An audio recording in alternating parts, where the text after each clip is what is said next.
مجھ سے مزید کچھ نہیں کہا گیا۔ اعجاز صاحب اٹھ کر چلے گئے۔ مجھے لگا وہ میری اپنی کہانی سنا کر پلٹ گئے تھے۔ میں تو سمجھتا تھا کہ دنیا میں بس ایک میں ہی ان عذابوں کا شکار ہوں، مگر یہاں تو ہر قدم پر ایک پریزاد کسی نئے روپ اور نئے نام کے ساتھ دھرنا دیے بیٹھا ملتا ہے۔ اعجاز صاحب نے ٹھیک ہی کہا تھا، جوڑے ہمیشہ جوڑ والوں کے بھلے لگتے ہیں۔ اچھا ہوا میں اینی کی زندگی سے چپ چاپ نکل آیا۔ ہم دونوں بھی تو اس ظالم دنیا کے باسی تھے۔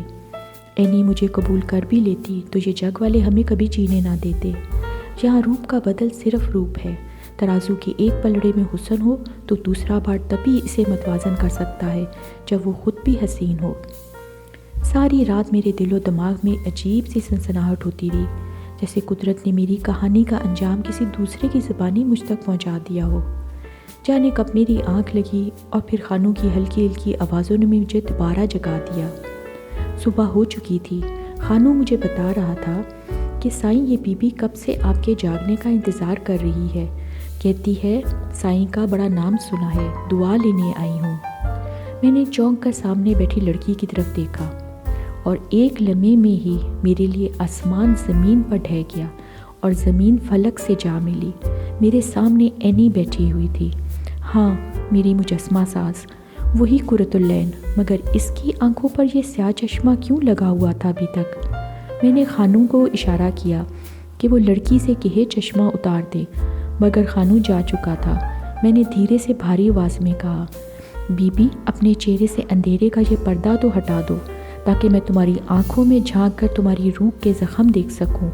مگر وہ رو پڑی، نہیں سائیں جی، میری آنکھیں بے نور ہیں، آپ ان میں جھانک کر بھی صرف اندھیرے ہی دیکھیں گے۔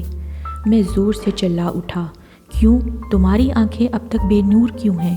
اگر دعا ہی کروانی ہے تو اپنی بینائی کی دعا کرواؤ۔ اینی نظریں چرا گئی، نہیں سائیں، جس کو دیکھنے کے لیے مجھے بصارت چاہیے تھی وہ مجھے چھوڑ کر چلا گیا، اب میں بینائی کا کیا کروں گی؟ میں اس کی بات سن کر سسک اٹھا۔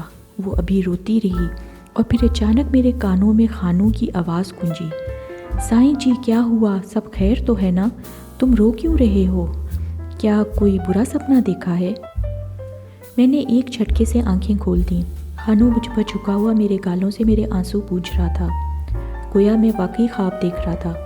بڑی مشکل سے میں نے خانوں کو سمجھا بجھا کر کام پر بھیجا، مگر خود میرا چین و سکون مزید برباد ہو گیا۔ کچھ خواب ہمیں کس قدر بے سکون کر جاتے ہیں۔ سینے کے پنجرے میں بند یہ دل ایک دم ہی ہر دیوار، ہر رکاوٹ توڑ کر باہر نکلنے کو بےتاب ہو گیا۔ مجھے لگا وہ خواب ادھورا رہ گیا ہو، شاید اینی کی آنکھیں واپس مل چکی ہوں، مگر میری آواز پہچان کر اور میرے چہرے کو دیکھ کر اس نے مجھے نہ پہچاننے کے لیے یہ ساری کہانی گھڑی ہو۔ مجھے خانوں پر شدید غصہ آنے لگا، جس نے درمیان میں میری نیند توڑ کر مجھے خواب کے آخری حصے اور انجام جاننے سے روک دیا۔ سکینہ نے کہا تھا کہ محبت میں ایک وقت ایسا آتا ہے جب ہمارے خواب سچے ہونے لگتے ہیں۔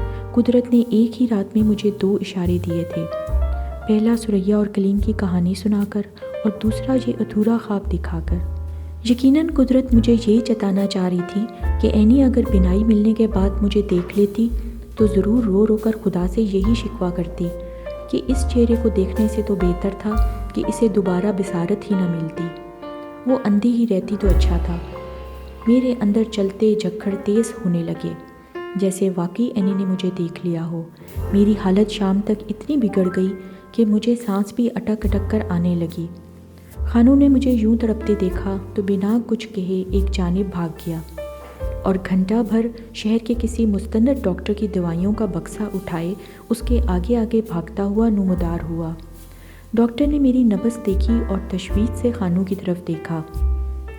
تمہارے سائیں کی حالت تو بڑی خراب ہے، میں دوا کی 3 خوراکیں دیے تو جا رہا ہوں، مگر ہو سکے تو سائیں کو شہر کے بڑے ہسپتال پہنچانے کی کوشش کرو۔ خانوں نے تیزی سے سر ہلایا، مگر وہ اندر سے جانتا تھا کہ میں اب یہاں سے کہیں نہیں ٹلنے والا۔ اگلے روز بادل پھر ٹوٹ کر برسے، میری سانسیں اکھڑنے لگی تھیں، جیسے سینے کی قید سے آزاد ہونے میں اسے بہت سی سلاخوں سے ٹکرا کر باہر نکلنا پڑ رہا ہو۔ میری نظر دھیرے دھیرے پتھرانے لگی تو خانوں نے روتے ہوئے میرے ہاتھ تھام لیے۔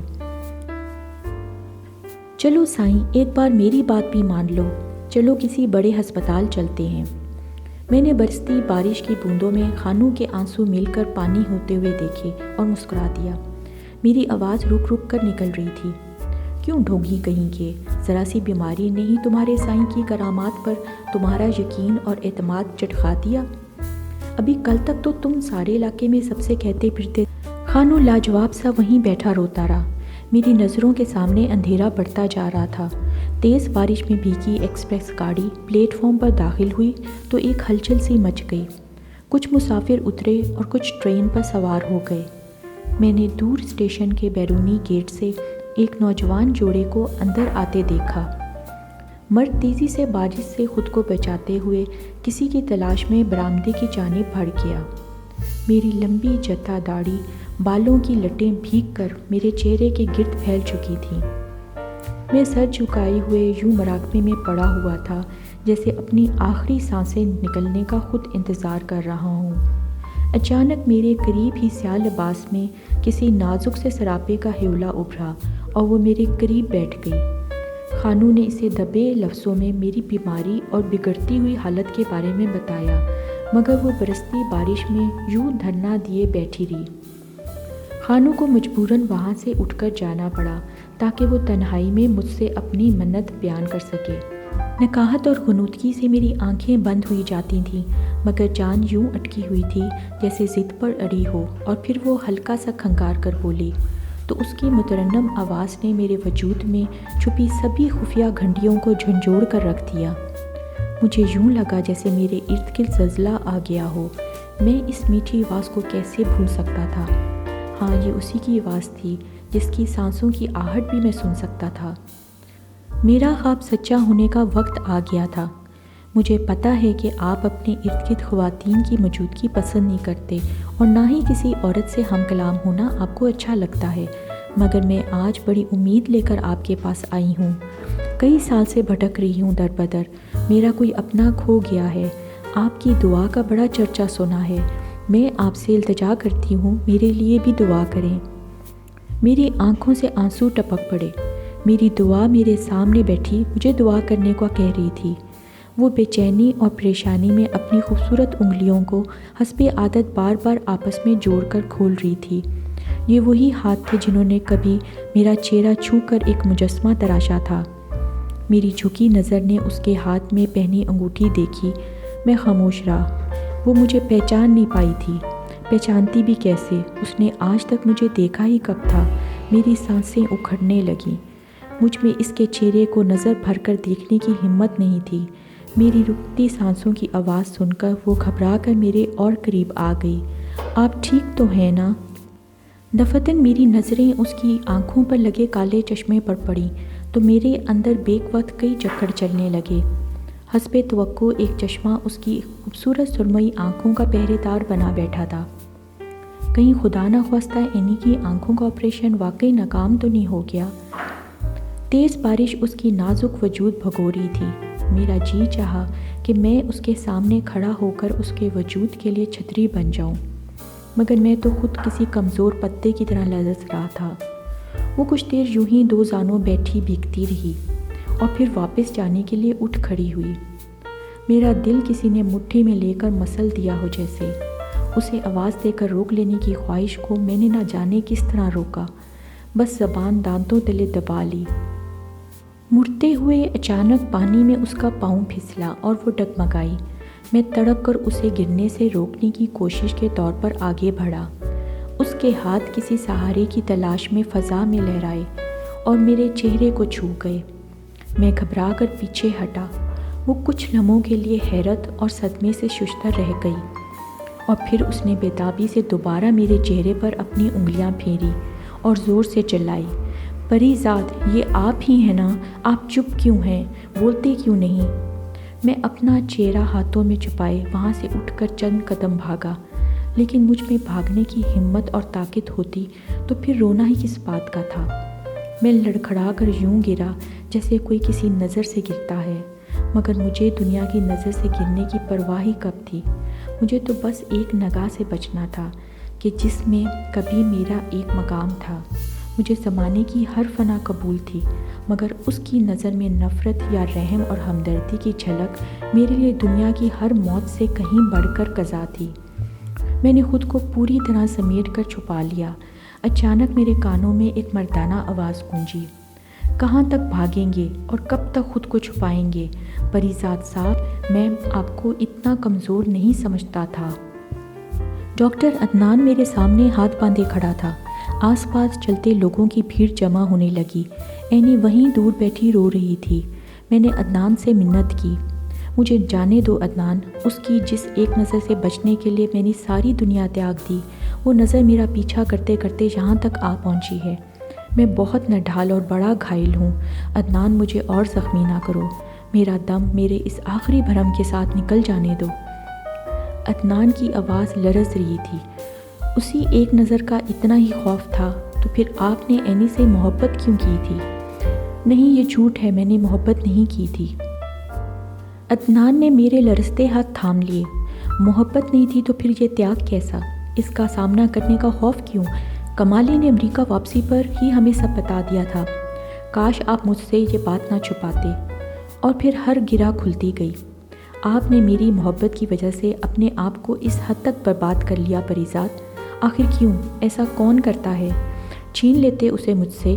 اس پر سب سے زیادہ حق اس ساری دنیا میں صرف آپ کا تھا۔ آپ نے وہ حق بھی مجھے سونپ دیا، صرف اس خوف سے کہ وہ آنکھیں ملنے کے بعد آپ کو قبول نہیں کرے گی۔ آپ نے اتنا بھی نہیں سوچا کہ وہ زندگی کے اتنے اہم موڑ پر اپنے فیصلے کیسے کرے گی۔ اس نے آپ کو اپنی زندگی میں سب سے زیادہ مان دیا۔ اس کے کتنے بھرم آپ سے جڑے تھے اور آپ اس کو بیچ منجھاڑ میں چھوڑ آئے اور یہ بھی نہ سوچا کہ وہ آپ کے بغیر کیسے چل پائے گی۔ میں اس کی نئی رنگوں سے بھری دنیا کو اپنے وجود کی کالک سے سیاہ نہیں کرنا چاہتا تھا۔ صرف تم ہی اس کے قابل تھے اور میں نے صرف تمہارے بھروسے اسے چھوڑا تھا۔ میں جانتا تھا اگر میں اس کا ہاتھ مانگتا تو وہ مجھے دیکھ کر انکار نہ کرتی، کیونکہ اس کی روح میرے انگنت احسانات کے بوجھ تلے دبی ہوئی تھی۔ لیکن مجھے کسی کا احسان نہیں چاہیے تھا۔ عدنان میری منزل تو بس ایک نظر تھی، اس کی پیار بھری نظر۔ عدنان نے حتمی لہجے میں کہا، ٹھیک ہے، اگر آپ کو نظر کی پہچان کا اتنا ہی دعویٰ ہے تو آج یہ بھرم بھی آزما لیتے ہیں۔ وہ آ رہی ہے، دیکھتے ہیں آپ کو دیکھ کر اس کی نظر کیا کہتی ہے۔ آج آپ کے مقدر کی وہ نظر خود فیصلہ کرے گی۔ جب آپ حسب وعدہ آپریشن سے پہلے نیو یارک نہیں پہنچے تو اینی نے اپنی آنکھوں کے آپریشن سے انکار کر دیا تھا۔ وہ جان گئی تھی کہ آپ کیوں نہیں آئے۔ میں نے آپ کی قسم دے کر اس کا آپریشن تو کروا دیا، مگر بینائی ملنے کے بعد بھی اس نے اپنی آنکھوں پر آج تک وہ سیاہ چشمہ لگا کر رکھا ہے۔ میں چلا اٹھا، مگر کیوں؟ تم نے تو اس کا ساتھ نبھانے کا وعدہ کیا تھا مجھ سے۔ تبھی اینی کی آواز میرے قریب سے ابھری، وعدے تو آپ نے بھی بہت کیے تھے دوستی نبھانے کے پریزاد۔ آپ یہ کیسے بھول گئے کہ میرا آپ سے روح کا رشتہ تھا، اور جب روح کے رشتے جڑ جائیں تو چہرے بے معنی ہو جاتے ہیں۔ آپ کو مجھ پر اتنا بھروسہ بھی نہیں تھا، بس اتنا ہی جانتے تھے آپ مجھے۔ خانو نے صورتحال کی سنگینی کو محسوس کرتے ہوئے لوگوں کو پرے دھکیل دیا تھا۔ میں وہیں زمین پر پڑا بارش میں بھیگ رہا تھا۔ اینی نے وہیں زمین پر دو زانوں بیٹھ کر میرا سر اپنی گود میں رکھ لیا۔ میری جلتی روح کسی ٹھنڈے پانی کی آبشار تلے آ گئی۔ اس نے میرے چہرے کو اپنے ہاتھوں سے چھوا تو مجھے یوں لگا جیسے میرا غم ہر سیاہی دھلتی چلی گئی ہو۔ میں اس کے چھوتے ہی کتنا خوبصورت ہو گیا تھا، پریزاد بن گیا تھا۔ اینی نے اپنی آنکھوں سے سیاہ چشمہ اتار لیا۔ میرے نصیب کی نظر میرے نصیب سے ٹکرائی۔ کسی بھی طنز، حقارت، تمسخر یا نفرت سے مبرا ایک پیار بھری نظر، میرے مقدر کی نظر۔ وہ میرا سر گود میں لیے بیٹھی روتی رہی اور برستی بارش کی بوندیں اس کے پاک اور معطر آنسوؤں کو خراج تحسین پیش کرنے کے لیے خود ان آنسوؤں میں مل کر خود کو پاک کرتی رہیں۔ میں بھی کتنی بد نصیب ہوں۔ آپ نے سب سے چھپا کر جس محبت کو اپنے من میں دبائے رکھا، اس کی خبر میرے سوا باقی سب کو تھی۔ ایک بار، صرف ایک بار مجھ سے کہہ کے تو دیکھتے، تب میں آپ کو بتاتی کہ آپ میرے لیے کیا ہیں۔ اتنا کمزور سمجھ رکھا تھا آپ نے قرۃ العین کو۔ دور کھڑے قضا کے فرشتے نے مجھے اشارہ کیا، انشا جی اٹھو، اب کوچ کرو۔ میں نے چند سانسیں مزید ادھار مانگی اور اس مہوش کے ہاتھوں کو تھام لیا۔ نہیں اینی، میں تم پر زندگی کے رنگوں کے دروازے بند نہیں کرنا چاہتا تھا۔ میرے نہ ہونے سے تمہاری روشن دنیا میں ایسی کون سی کمی ہو جاتی؟ میں تو یوں بھی تمہاری زندگی میں اضافی تھا۔ اس کے آنسو بارش کی تیز بوندوں کے ساتھ مل کر میرے چہرے کو پاک کرتے رہے۔ پہلے میں خود نہیں جانتی تھی پریزاد، مگر آپ سے دور ہو کر جانا کہ میری ہر کمی آپ سے ہی پوری ہوتی ہے۔ آپ نے خود کبھی کہا نہیں، اور مجھے امریکہ جا کر پتہ چلا کہ آپ اضافی نہیں، لازمی ہیں۔ میں نے اینی کا چہرہ اپنے ہاتھوں میں تھام کر پہلی مرتبہ اس کی آنکھوں میں دیکھا۔ ہاں، کبھی نہیں کہہ پایا، مگر آج کہتا ہوں، مجھے تم سے محبت ہے قرۃ-العین، شدید محبت ہے۔ میری نبض ڈوب رہی تھی۔ میرے کان میں قزا دھیرے سے گنگنائی، وحشی کو سکون سے کیا مطلب، جوگی کا نگر میں ٹھکانہ کیا؟ آس پاس کا سارا شور مجھے دھیرے دھیرے سرگوشیوں میں ڈھلتا محسوس ہو رہا تھا۔ جانے لوگ آپس میں کیا سرگوشیاں کر رہے تھے۔ بارش تیز تر ہو کر بھی مجھے بھگو نہیں پا رہی تھی۔ اتنی تیز آندھی کے باوجود حبس سے میرا دم کیوں گھٹ رہا تھا؟ وہ میرا سر گود میں لیے زاروں قطار رو رہی تھی۔ زندگی سمٹ کر ان چند لمحوں میں سمٹ آئی، جب عمر بھر کی ریاضت اور دعائیں رنگ لاتی ہیں۔ آج میری عمر بھر کی تپسیا بھی پوری ہوئی۔ اب بھلا کس کو جینے یا مرنے سے غرض تھی؟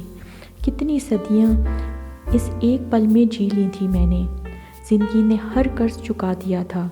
میری اضافی اور مانگی ہوئی سانسیں پوری ہونے کو آئیں تو آس پاس دھیرے دھیرے روشنی کم ہونے لگی، میری آنکھیں پتھرانے لگیں۔ کبھی سنا تھا کہ دھڑکن بند ہو بھی جائے تو دماغ کچھ لمحے زیادہ جیتا ہے۔ چاروں طرف ایک عجیب سا شور مچ گیا، جیسے بہت سے لوگ مل کر بینڈ کر رہے ہوں۔ جانے سب رو کیوں رہے تھے؟ میری پتھرائی ہوئی آنکھیں تو اب بھی تک اس کی نظر پر جمی ہوئی تھیں جس نے میری تکمیل کر دی تھی۔ خانوں دھاڑے مار مار کر سب سے لپٹ کر میری طرف اشارے کر کے جانے کیا کچھ کہہ رہا تھا۔ عدنان کی آنکھیں بھی بھر آئی تھیں۔ اس نے اینی کو تھام رکھا تھا۔ اب وہی تو اس کا سہارا تھا۔ کسی نے آگے بڑھ کر میرے جسم پر سفید چادر ڈال دی۔ میرا چہرہ واضح رہا۔ مجھے اپنے قدموں کی جانب سے خون کی گردش رک کر سارے جسم میں جامد ہوتی محسوس ہوئی، اور میرے ذہن کے اندھیرے بڑھنے لگے۔ پھر کسی نے آگے بڑھ کر میری آنکھوں پر ہاتھ رکھ کر زور سے کہا، اِنَّ لِلَّهِ وَإِنَّا إِلَيْهِ رَاجِعُونَ، اور میرے پپوٹے بند کر دیے، اور میرا دماغ ہمیشہ کے لیے اندھیروں میں ڈوب گیا۔ ہمیشہ دیر کر دیتا ہوں میں، ضروری بات کہنی ہو، کوئی وعدہ نبھانا ہو، اسے آواز دینی ہو، اسے واپس بلانا ہو، مدد کرنی ہو اس کی، یا رکی ڈھارس بندھانا ہو، بہت دیرینہ رستوں پر کسی سے ملنے جانا ہو، ہمیشہ دیر کر دیتا ہوں میں۔ بدلتے موسموں کی سیر میں دل کو لگانا ہو، کسی کو یاد رکھنا ہو، کسی کو بھول جانا ہو، کسی کی موت سے پہلے کسی غم سے بچانا ہو، حقیقت اور تھی کچھ، اسے جا کر بتانا ہو، ہمیشہ دیر کر دیتا ہوں میں، ہمیشہ دیر کر دیتا ہوں۔